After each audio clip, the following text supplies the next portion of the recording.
Kunja Bihari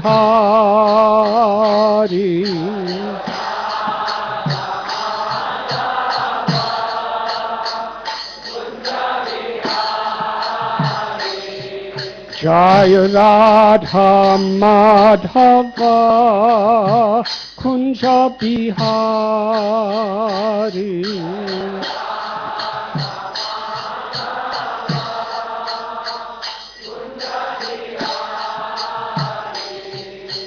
Gopi Jana Vallabha Girivardhari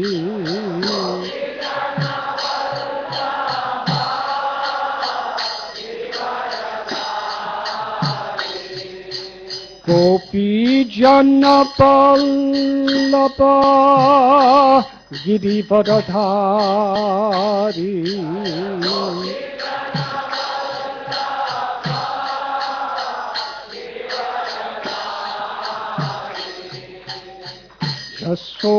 Yashodanandana Brajajana Ranjana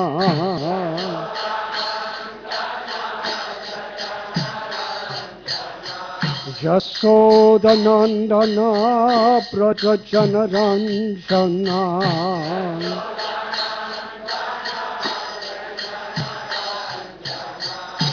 Yamuna Thira Panachari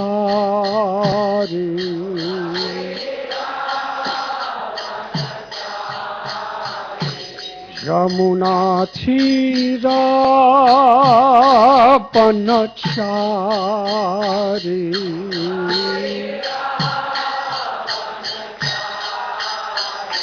Jaya Radha Madhava Kunja Bihari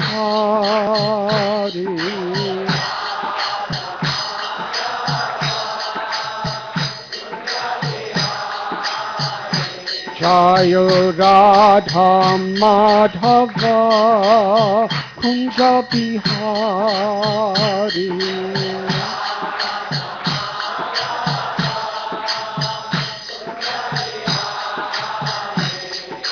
Gopi Jana Vallabha Girivardhari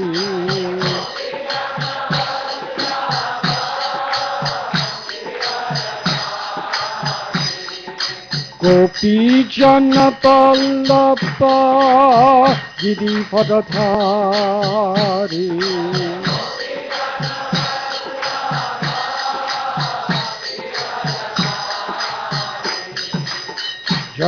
Yashodanandana Brajajana Ranjana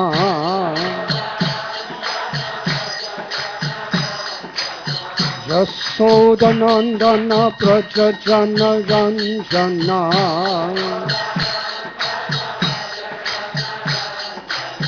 Yamuna Thira Panachari Yamuna Thira Panachari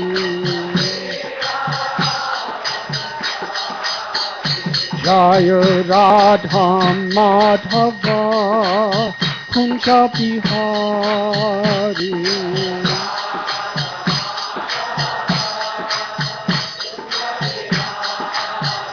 Jaya Radha Madhava Kunja Bihari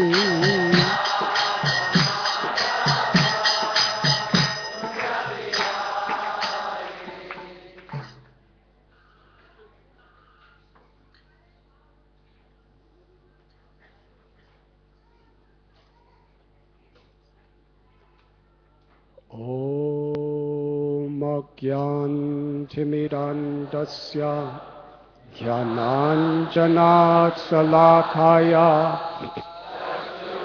Militam Jena Tasmai Shri Gurave Namaha Shri Chaitanya Manobhishtam Sthapitam Yena Bhutale Swayam Rupa Kadam Mayam Tadati Swapadantikam Vandeham Sri Guru Sri Juta Padakamalam Sri Guru Vaishnavanscha Sri Rupam Sagrajatam Sahagana Raghunathanvitam Tam Sajivam Sadvaitam Sapadutam Parijana Sahitam Krishna Chaitanya Devam Sri Radha Krishna Padan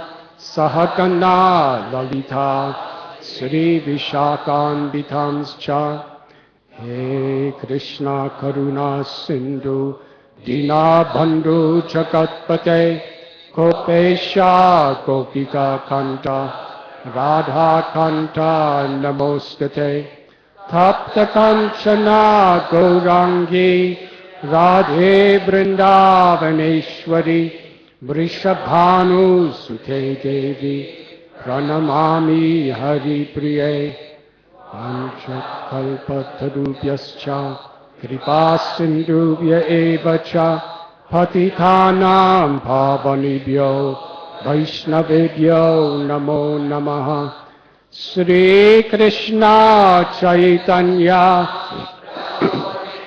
Ananda Sri Advaita Gadadhar Srivasati Gaura Bhakta Vrinda Hare Krishna Krishna Krishna Hare Hare Hare Rama Rama Rama Hare Hare Hare Krishna. I welcome you to Sri Radha Gopinath Temple for our Sunday festival. Thank you for being with us. I had just come a few minutes back from a very wonderful event.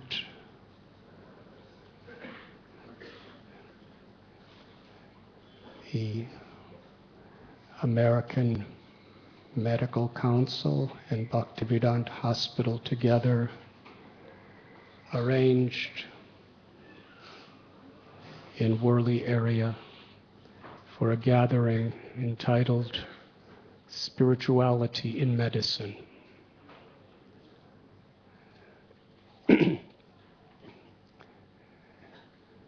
And the doctors didn't know how many people would come because they sent invitations to surgeons, and doctors, administrators of hospitals.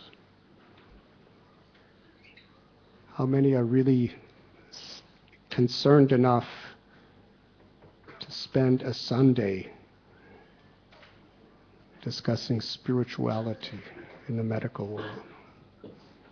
And so many people were enthusiastic that they actually, way ahead, they had to close the registration. And the hall was completely filled with very influential doctors. There were many talks, there were some dramas, there was a debate, and prasad.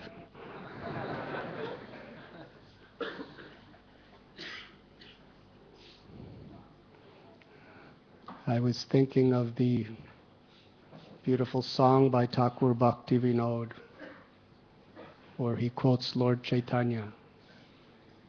Enechi ashadi maya nashi barolagi hari nama maha mantra lao tumi magi. That I have come with the medicine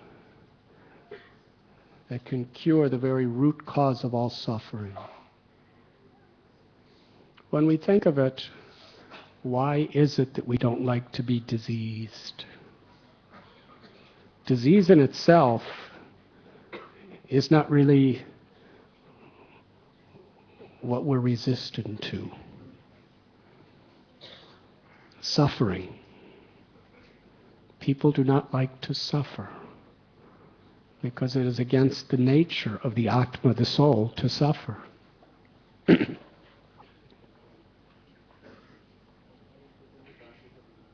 The soul is Satchit Ananda, eternal, full of knowledge and full of happiness.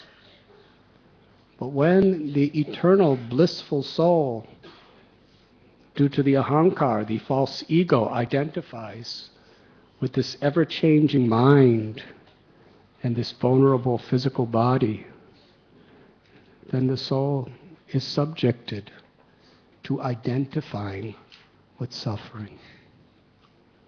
Anandamayo bhyashat. Every living being is seeking pleasure because that is our inherent nature.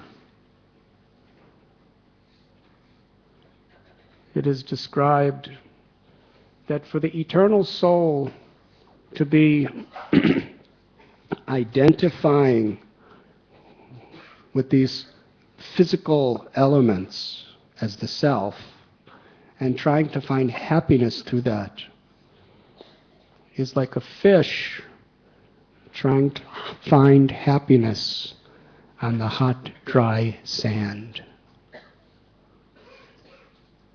You can give some pleasure to the fish. You can massage it.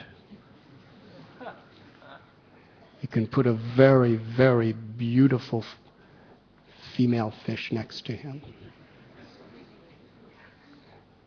You can give the fish a nice house, elegant jewelry, and the fish may get some pleasure from that, but no real happiness, because the fish is outside of its natural element, which is the water. Similarly, Jivara Swarupoi Krishnara Nityadas. The scriptures tell us we are all eternally the servants of the supreme, all-attractive, all-loving Lord. And to feel God's love, Krishna's love, and to reciprocate with our love, that is happiness that is beyond death. It is above all of the flickering pleasures, pains, and dualities of this world. The world is composed of dualities. Success, failure, honor, dishonor, pleasure, pain, happiness, distress, victory, defeat, health, disease. One side of the dualities gives us a sense of pleasure, and the other, suffering. But they are inseparable. You can't have one without the other. Why? Because just as it's the nature of the soul, the Atma, to be happy within ourselves, it's the nature of material existence, dukkhalaya mashashvatam, that everything is changing, nothing is stable. And we attach ourselves to something, and it's going to be lost. And death will come. To our loved ones, to ourselves, it's inevitable. Whoever we are, you can't buy a solution to that. You cannot bribe a solution to that. Even in India.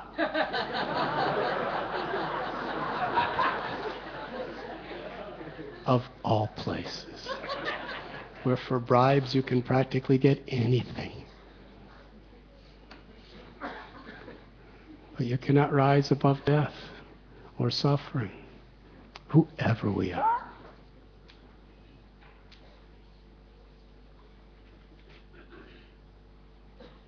Like a fish on the dry sand. When the fish forgets that his or her home is actually in the water, then the fish flaps around endlessly, trying to find pleasure and trying to find relief from pain. Yada yada hi dharmasya glanirabhavati bharata. The Supreme Lord has descended again and again and again throughout history in many places, and reveals holy books and empowers his holy agents, the saints, holy people,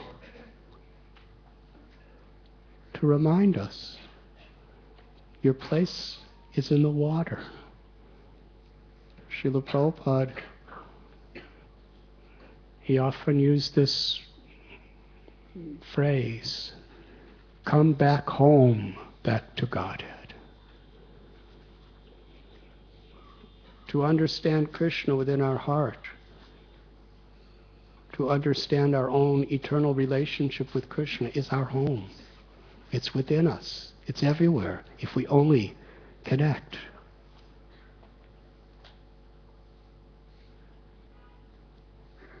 And Lord Chaitanya came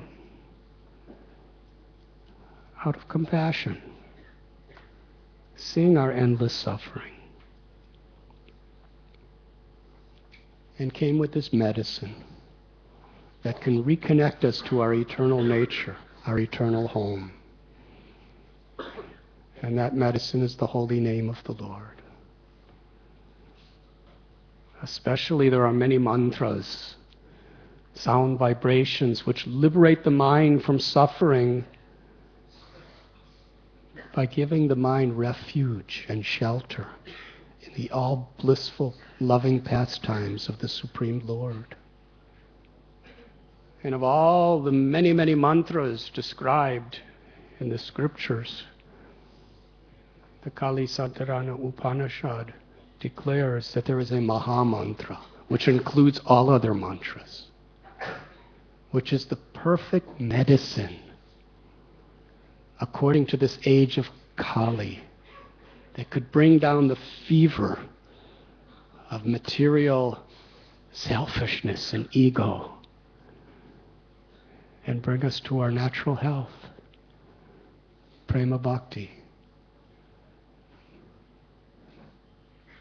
Hare Krishna, Hare Krishna, Krishna Krishna, Hare Hare, Hare Ram, Ram Ram, Hare Hare.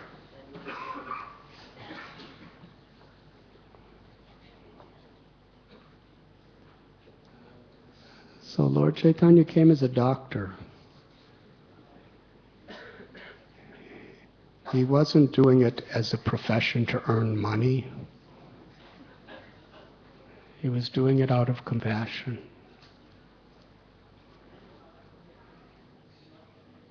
And this is a problem that we see in this world. People are misdirected. Our Madhavananda Prabhu, the director of Bhaktivedanta Hospital, during his talk, he quoted Albert Einstein from some book that he read, where he said that the Western civilization has created an incredible boat, but it lacks a compass.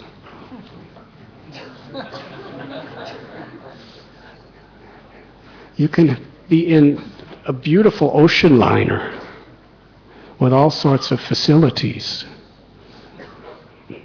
but the purpose of the boat is to take you somewhere.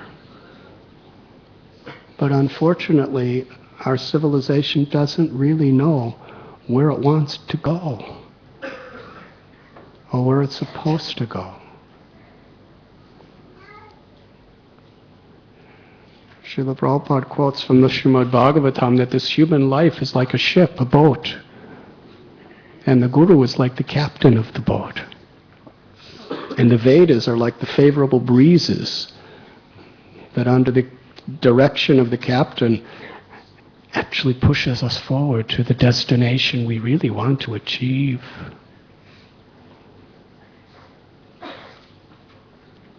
Money, power, fame, they're all flickering sources of misery, according to the Bhagavad Gita. Very beautifully explained by Krishna. They are sources of misery.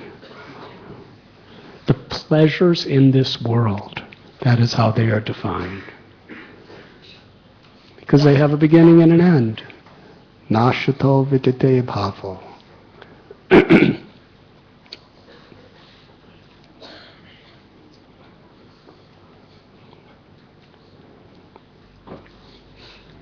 So a wise person understands there's something more.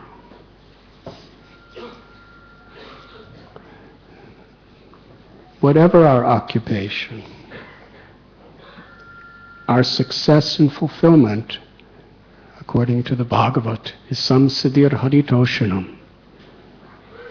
That Krishna is pleased with us.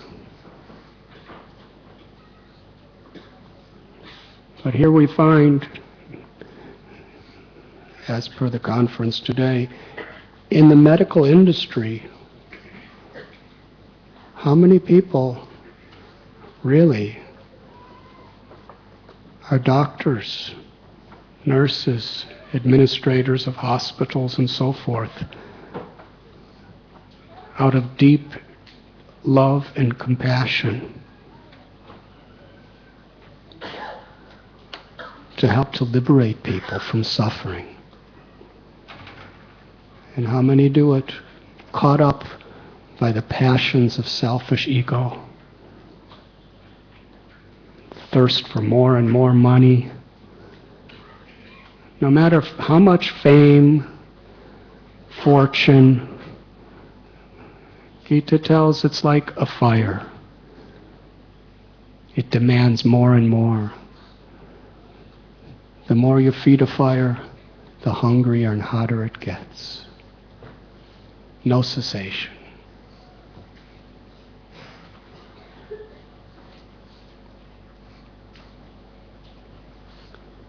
We have a body, we have a mind, and we have a soul. The body is a sacred instrument in the human form of life for self-realization. Srila Prabhupada signed every one of his letters.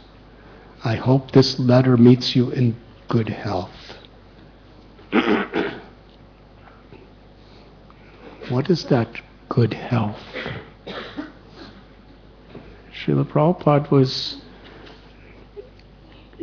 speaking the highest philosophy and giving the ultimate blessing in this simple phrase. I hope this letter meets you in good health. It's not just the words.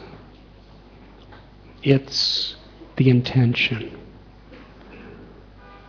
A person's intention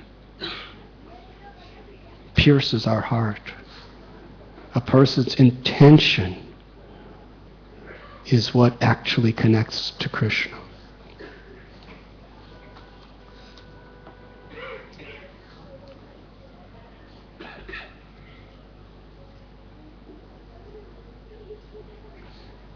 If somebody says something nice to us because they want something from us, it doesn't touch the heart. But if they say it out of true love and concern, it does touch the heart. Srila Prabhupada's intention when he says, I hope this meets you in good health, he's speaking about the body, the mind, and the soul. The body is an instrument by which we can utilize our time for the highest purpose. So Srila Prabhupada was very, very concerned with the health of his devotees. Physical health.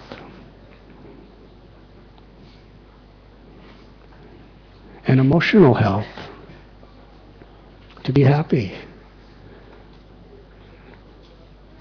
We should be happy in devotional service.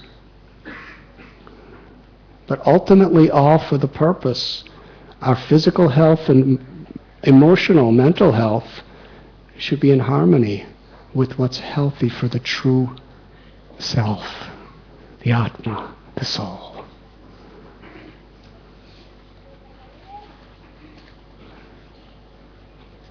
I hope this meets you in best of health.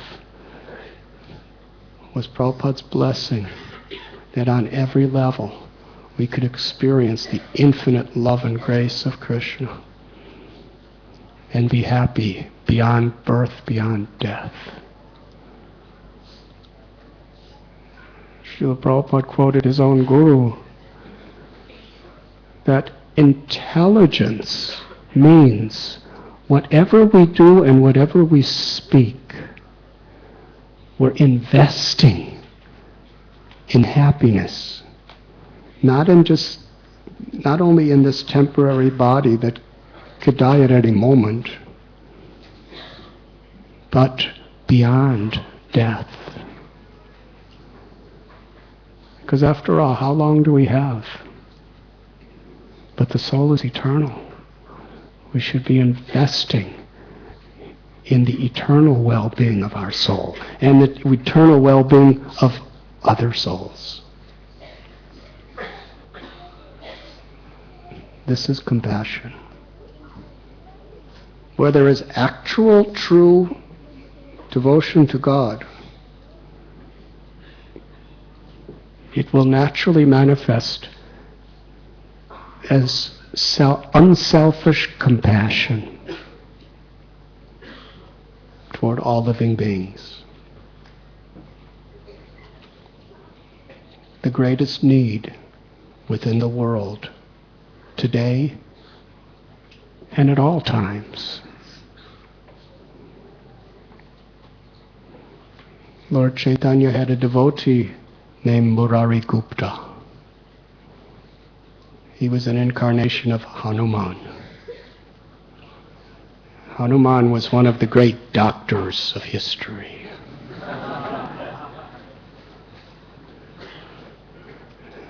I didn't tell this story at the conference because it was kind of a formal event.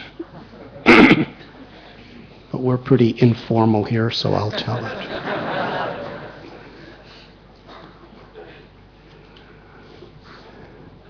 Lakshman was seriously injured.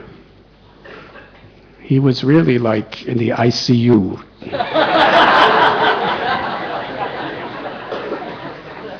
What do they call it? In America, it's the emergency war. Here, I think it's called the casualty. Well, he was struck by the javelin of Ravana, and he was laying on the ground. There was no breath, there was no pulse, there was no sign of life. Sri Ram was embracing him.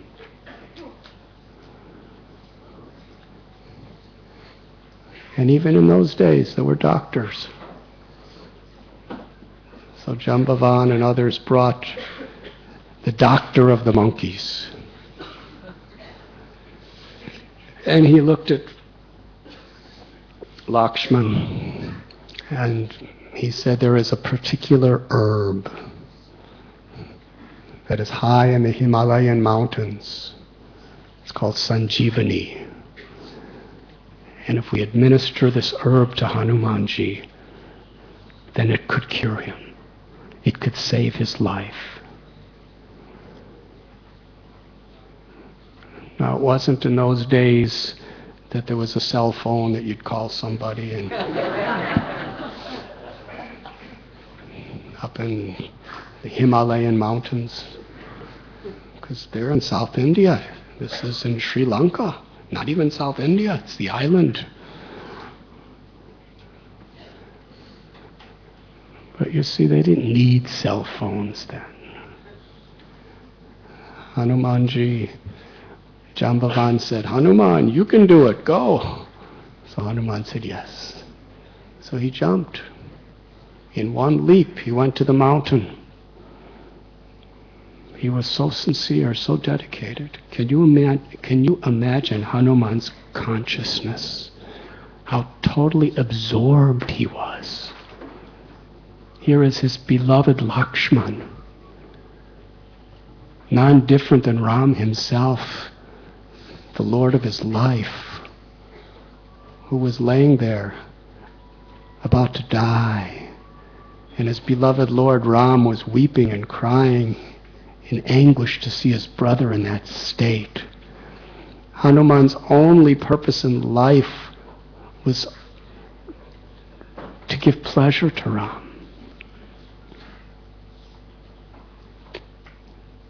The way to transcend the miseries of this world is simply to try to resolve what displeases the Lord. In Sri Chaitanya Charitamrita, Lord Chaitanya was in anguish, telling Haridas Thakur that it breaks my heart to see all the people in this world trying to be happy without Krishna, and therefore suffering birth, old age, disease, and death. What can we do? And Haridas Thakur told the Lord, you have descended in this beautiful incarnation to give the medicine of your holy name. And Haridas Thakur risked his life, his everything, to give that name to the world, knowing the heart of the Lord. Hanuman was absolutely absorbed. Nothing could stop him. Because of his total fixed devotion, Vyavashayatmaka buddhir ekeha kurunandana. Krishna tells in Gita, those who are on this path of true bhakti, they are resolute in purpose. Their aim is one. Bhakti is not just a sentiment of let me add a little bit of devotion to God to all of the rest of my life. The true path of bhakti is to be resolute, fixed in our purpose, absorbed in pleasing the Lord through our seva. Yes, Hanuman jumped. It wasn't the strength of his legs that brought him 1,000 miles.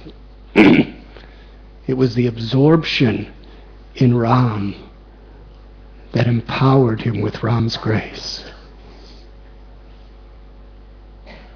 And therefore, there was no limit. And when he couldn't find the herb in the mountain, he understood that this is an emergency situation. He lifted the entire mountain.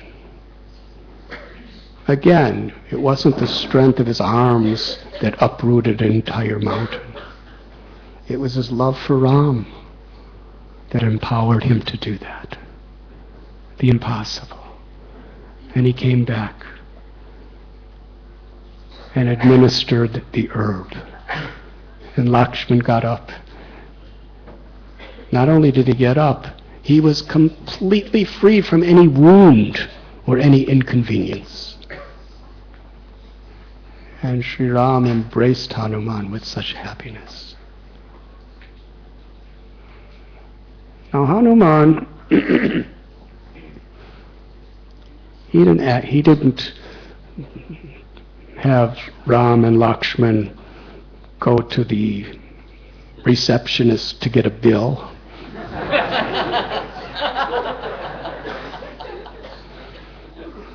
He didn't ask Ram and Lakshman to see their insurance card. It was out of compassion. Real compassion is, people may get paid for what they do, because some people have to make a living in this world. But the actual compassion is beyond the pay when you really, actually, genuinely care to serve.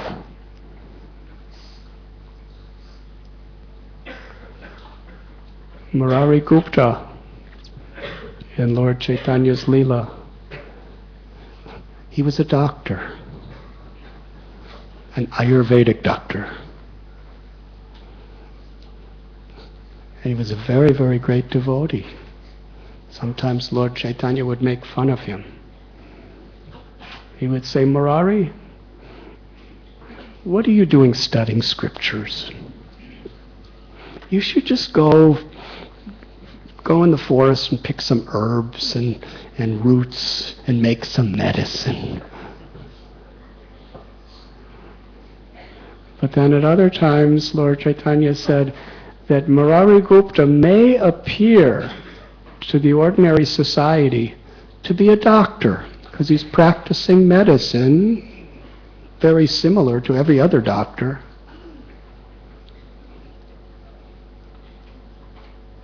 But his motivation is to heal the body, the mind, and the soul. Therefore, he is a completely transcendental person. And he has conquered the heart of the Supreme Lord by his compassion. And just to show his favor to Murari, one day Murari Gupta came to Srivas Thakur's house. Lord Chaitanya was sitting with Lord Nityananda. Murari Gupta bowed down to Lord Chaitanya, then bowed down to Lord Nityananda.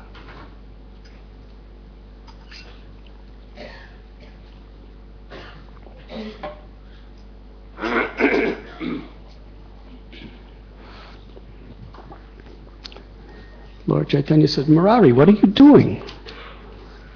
He said, why did you bow down to me first and Nityananda after? You are supposed to be a great devotee of the Lord. And you are supposed to be teaching the world by the example, the proper etiquette of respect. Murari Gupta didn't understand what the Lord was talking about. He said, my Lord, he said, whatever you induce me to do within my heart is what I do.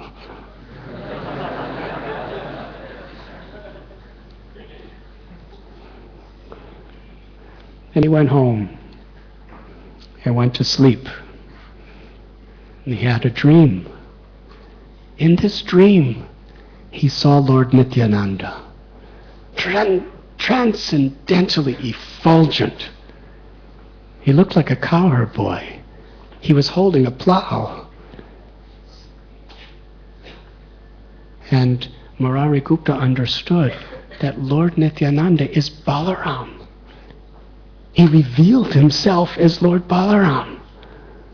As he was watching in total ecstasy, he happened to see Lord Chaitanya walking behind Lord Nityananda. And the Lord smiled at him and said, you see, he is my older brother. Then both Lord Chaitanya and Lord Nityananda smiled and the dream disappeared. So Murari Gupta woke up and went back to Srivas Thakur's house. And there Lord Chaitanya and Lord Nityananda were sitting next to each other. And Murari Gupta offered obeisances. He bowed down first to Lord Nityananda and then to Lord Chaitanya. And Lord Chaitanya said, Murari, why are you doing like this now?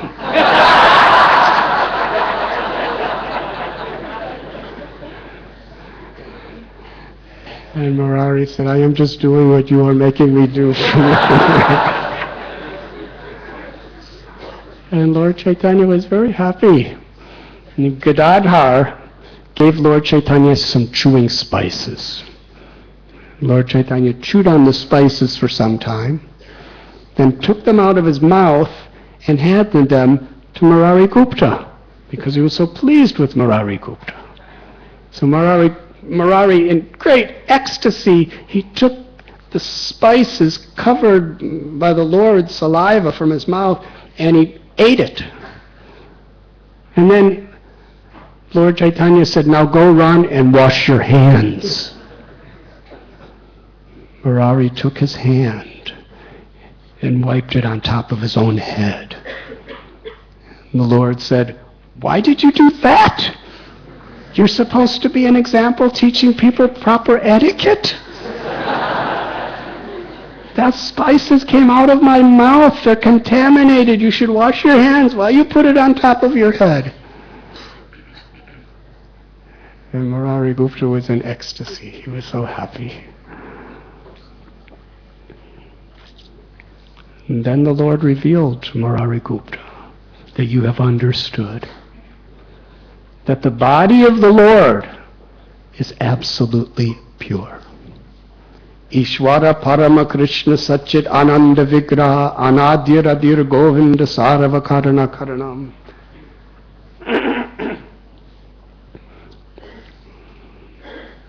That Krishna, his form, his pastimes, his names, his abode, they are eternal, full of knowledge and full of bliss. Om apavitra pavitro va sarvavastam gatopi va yasmaret pundarikaksham sabhayabhyantara suchi. The Lord is all pure, and everything about Krishna is all pure. He is pavitra. And by coming in contact with Krishna in the proper attitude, in any aspect of Krishna, we become purified. By remembering his pastimes, by chanting his names, by serving his devotees, by seeing his beautiful form on the altar.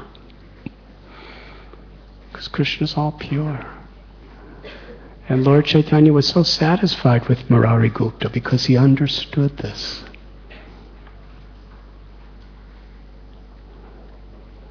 Murari Gupta was so happy. He was so happy. He went home. And his good wife, she had prasad for him. And Murari Gupta said, just give me rice and ghee.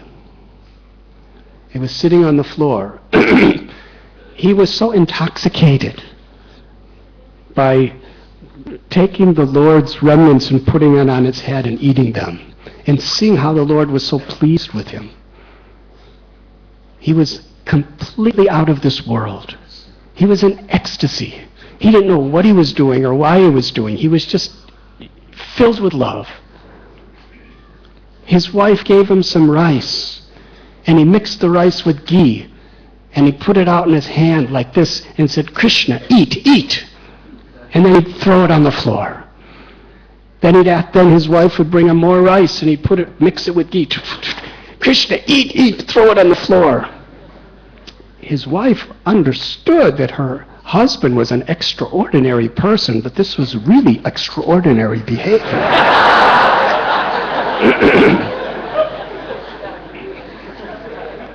More and more rice she brought, more and more. He just mixed it with ghee and eat, threw it on the floor. He wasn't eating anything himself. And she was saying, please, you're chanting Krishna's names and you're offering Krishna rice, but I've never seen offerings like this. And he would just eat, and throw it. The next day, early in the morning, Lord Chaitanya came right to Murari Gupta's house. This was something very, very rare. And Murari Gupta said, why have you come here so early after bowing down to the Lord? And Lord Chaitanya said, because I have indigestion.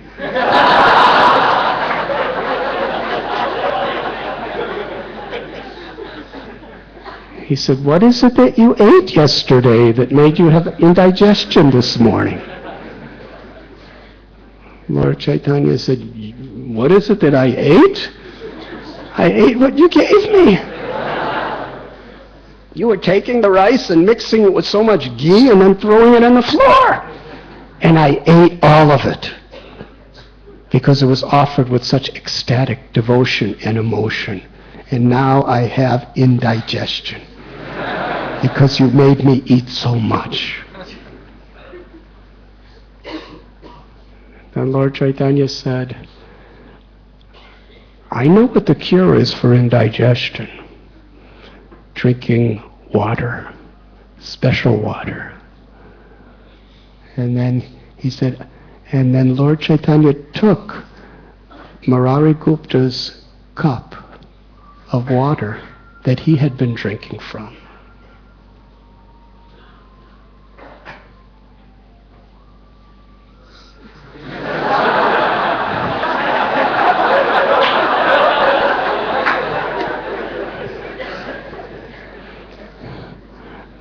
Very sweet.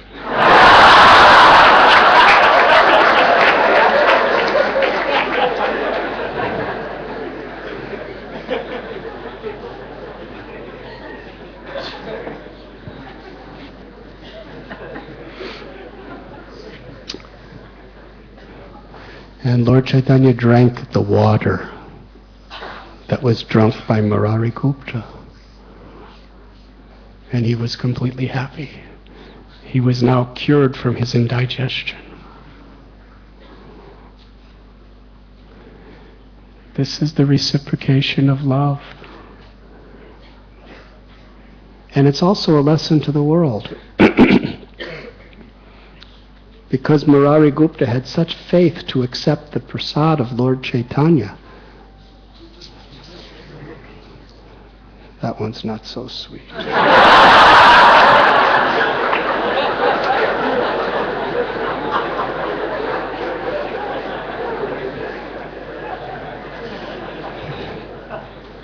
Any more and we will get indigestion.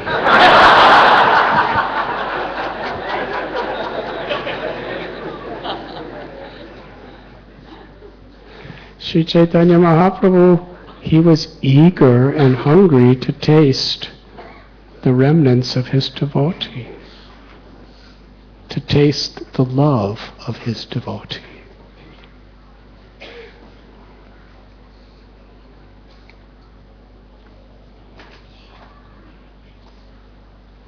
Yes, Murari Gupta appeared to be an ordinary doctor in this world, who was very humble. He never posed himself as a saint or an acharya. He just loved to serve. But the supreme absolute truth, the husband of Lakshmi, the goddess of fortune, the ultimate source of Shiva, who's the destroyer of the universe, the ultimate source of Brahma, the creator of the universe, the ultimate source of Vishnu, the protector of the universe, the ultimate source of the Virat Rupa, the universal form, who showed himself eating the universe in the form of time. He was hungry to drink the water from the simple cup of his devotee. That is the power of devotion, power of bhakti. And that power is within all of us. It is our constitutional nature.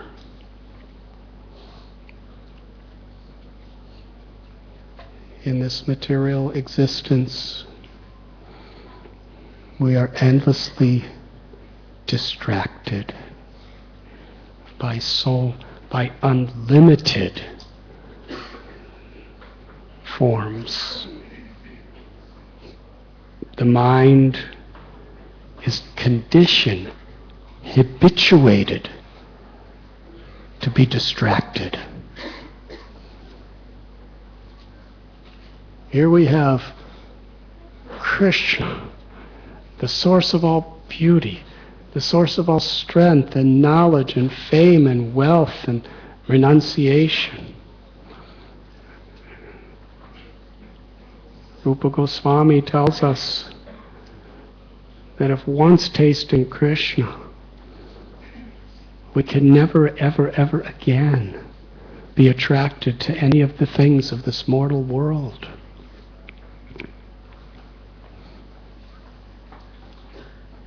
That doesn't mean that we become callous to the world. It means we become instruments of Krishna's compassion within this world. We're callous to the propensity to exploit this world. And Krishna is before us. in the name, in the form, in the seva, in the Vaishnavas. But still the mind is so habitually distracted.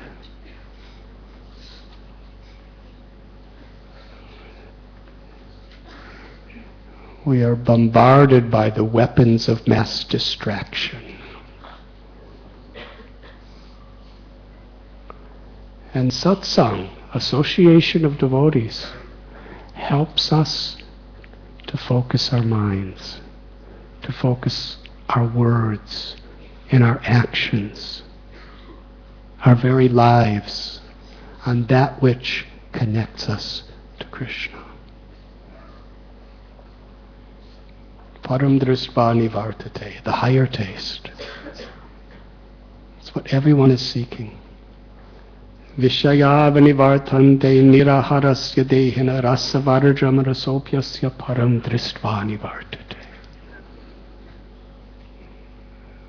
These distractions are so powerful, and we have been conditioned for so long to taking shelter of them. But we can rise above them when we experience a higher taste. Daiviheshu gunamayi mama maya duratyaya mame vamye prapadyante mayam etatarantite. This is the higher taste. Experiencing the shelter of Krishna. This material existence with these three modes is very, very difficult to overcome. Maya is all-powerful. But if we take shelter of the Lord, we can easily cross beyond it. What does it mean to take shelter of the Lord? It simply means to open our hearts to receive and reciprocate with the grace of the Lord.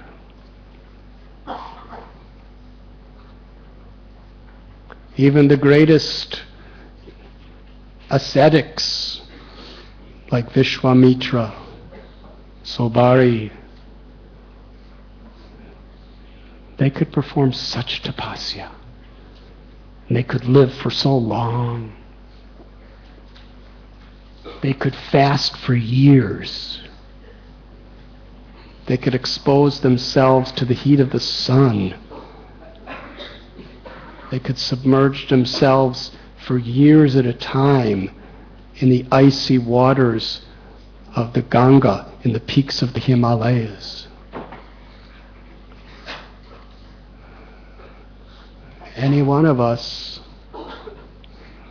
we would get sick and die within days if we tried to do what they did for thousands and thousands and thousands of years.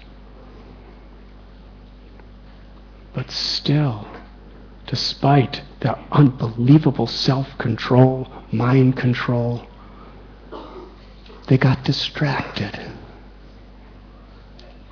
until they took shelter of the Supreme Lord. When they took shelter of the Supreme Lord, then by the grace of the Lord, we get that higher taste. We cannot achieve the higher taste. We cannot attain the higher taste.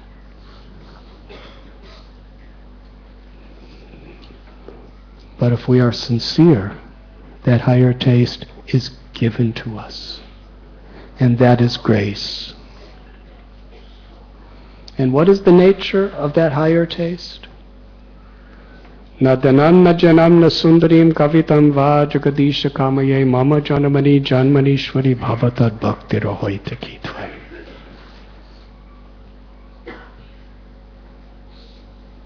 The highest revelation of the absolute truth.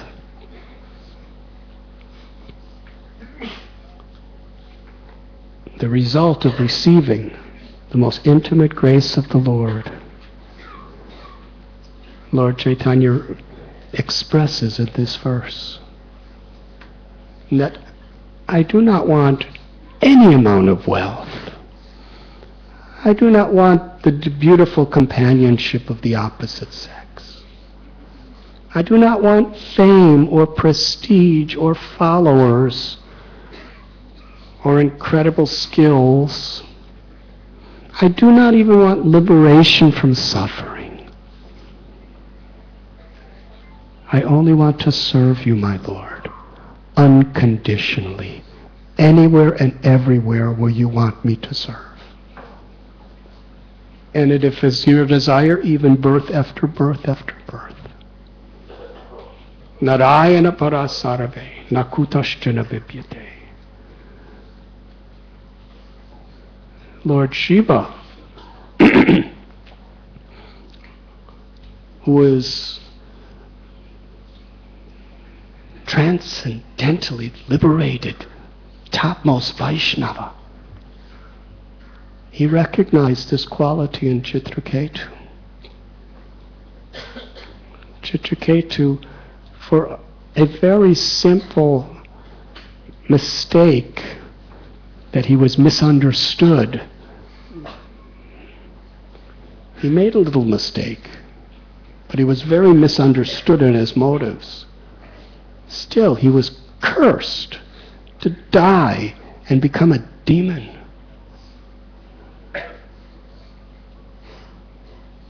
And he gratefully accepted it. My Lord, wherever you want me to serve, I'm happy to serve. Lord Shiva, he proclaimed this verse to Parvati. Just see the nature of a devotee of Narayan. Whether he is in heaven, whether he's on earth, whether he's in Vaikuntha, the spiritual world, or whether he's in hell, it makes no difference. He's happy just to serve anywhere. That's the higher taste. That's the higher taste of prema, or love. The greatest treasure in all of creation, the greatest treasure beyond this creation forever, is the attitude to serve with love. Because in that service, yeyatam mam prapadyante tam sthataiva bhajamyam.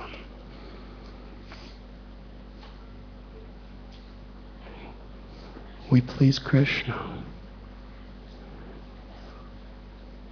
There's nothing higher. There's no aspiration greater. That is love. Even in this world, a mother is willing to suffer for her child. And if the mother's suffering in the service of the child and the child smiles, a loving mother will feel very happy. She won't consider her own inconvenience. She'll just see my child is smiling.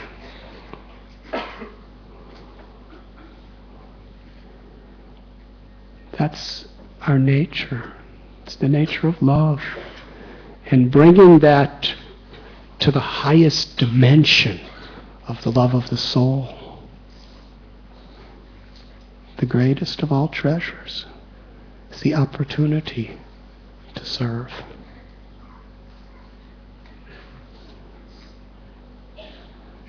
And our beloved Gurudev, Srila Prabhupada, he has given us infinite opportunities to serve. Whether we're doctors or business people, or whether we're brahmacharis, teachers, swamis,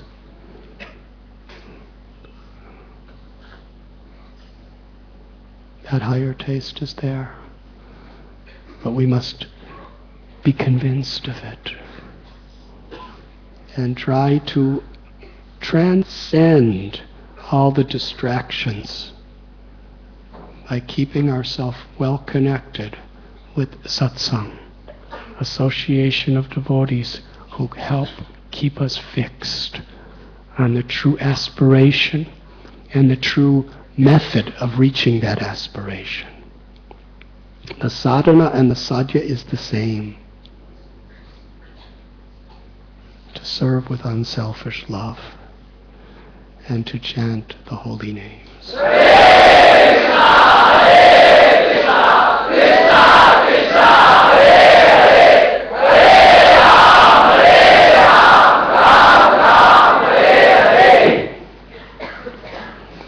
Thank you very much.